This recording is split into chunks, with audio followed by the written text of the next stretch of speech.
You bring up an interesting point, which is means, and I'd like to go to Barry first on this. One of the criticisms I've heard from parents that I know who are thinking about sending their own children to voucher schools here in the state, in this case, the most recent conversation I had was with a friend of mine who lives in Hamilton County. They said, well, you know, one of the problems we have is that we can get some of the money, but we're above the lowest income bracket, so we can't get all of the money that is allocated to the lowest income people who are applicable for this program, so they don't necessarily get enough financial benefit to be able to send their son where they might like to send him. Is that a problem with this going forward? Well, in some ways it is. The reality is that even with this voucher program, parental choice and therefore parental satisfaction are constrained.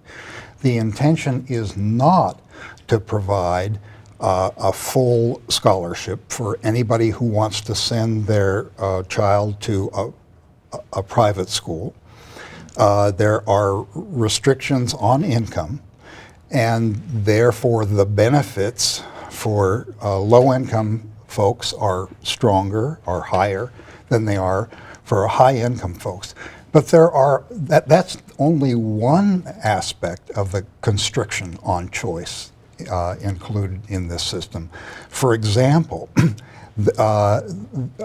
parents around the state are not free to send their children to any public school that they want. So that general open enrollment has not been provided in the state of Indiana, and that may in fact, that restriction may be even more important constraint on parental choice than the income ceilings. It sounds like what you're talking about is not necessarily a level playing field between public schools and charter or voucher schools in terms of the students they can attract. In some ways, the public schools are not, haven't been included in this choice plan. So parents can either go to their local public school or choose any other private school in the state that they want. But what they can't do is choose any other public school in the state that they want. They are constrained by the law to attend public school in their geographic area. Mike, I'm interested what you're hearing from parents about the criticism that I heard from a friend of mine. You said you've got about 6 students who are going to be using vouchers at the moment that you know of to attend Lighthouse for this coming year. Mm-hmm. Are you hearing from parents that there perhaps are more of them who would like to, but there are these income guidelines which maybe don't make it quite as feasible as it might if it were more open to everybody? The conversation that comes up a little bit more is less to do with finances and financial constraints, as Barry was just talking about. It has more to do with agreeing with the philosophies and the mission statements of the schools that are a part of it. In Bloomington, we have 4 schools. Pinnacle is one school with just several, I believe 3 who are voucher students. Clear Creek Christian has 3. St. Charles at present doesn't have anyone enrolled under the voucher program. And we have 6. We're kindergarten through 12th grade. The phone calls that come in to ask us about the voucher program have more to do with qualification, but then asking a lot more about the school and finding out about the school to inform them of what a school like ours is like, a non-public school, in our case a Christian school. The 4 schools that I mentioned, 3 of them are faith-based, 1 is not. Rebecca, I want to start out with you and then move down the panel for this next question. Based on your research, would it be a good idea to try to open the voucher program to as many families as possible, perhaps regardless of income constraints, to see that this is truly a choice program for as many people are sending their children to school as possible? Or is it better the way the state of Indiana has done it, where it's constrained by total number of students who can apply and by income level?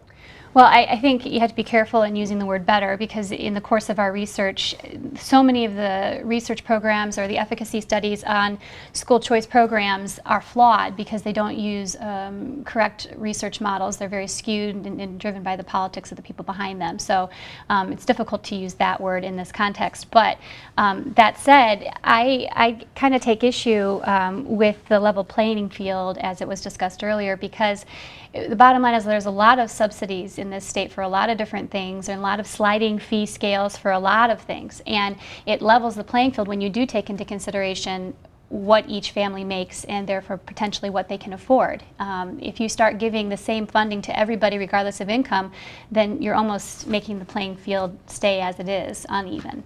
Barry? I'd just like to emphasize something that Mike said. The playing field may